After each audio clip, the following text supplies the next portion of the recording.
Anong ginawa niya ni Yuri? Nagsimba, Ano pa? nag-grocery at nagluto. What else? Nagkwentuhan at naningin ng pictures.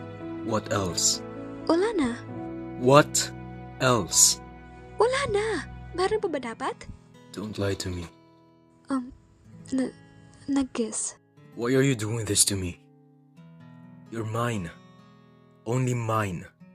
Everything about you is mine. No. No, I'm not. Hindi ako gamit, Kiefer. Hindi mo ako pagmamayari. Why? Because you like Yuri? Oo. Kaya nga tinanggap ko yung alok niyang kasal. Liar. You can't lie No, I'm not. to me. Totoo yung sinasabi ko. And yet you responded to my kiss that night. You responded to my touch and you moaned my name. Tapos sasabihin mo, gusto mo si Yuri?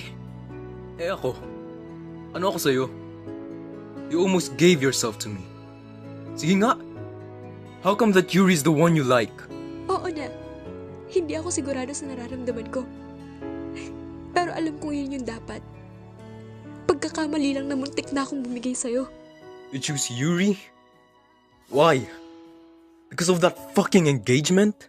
Hindi. Then why? Kasi yun ang tama. Hindi ko kayang isipin o makita nasasaktan si Yuri sa parehong dahilan. Kaya kahit hindi ako sigurado tinanggap ko. Gusto kong maranasan niyang maging masaya. So you choose to sacrifice your feelings? Haha? Si Yuri na naman. The oh-so-genius kid. The good boy. The heir of Hanamichi. Yuri who's loved and cared for by a lot of people. Why is it him again? Lagi na lang ba? Akala namin patay na si Percy. Siya ang unang inalala nila sa amin. Pero ako, ano? Nothing!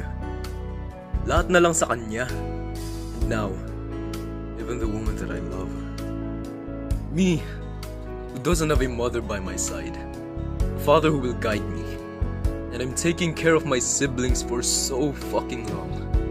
Wala man na nagtanong kung okay ako. Pero siya may galos, halos isugod nila sa ospital.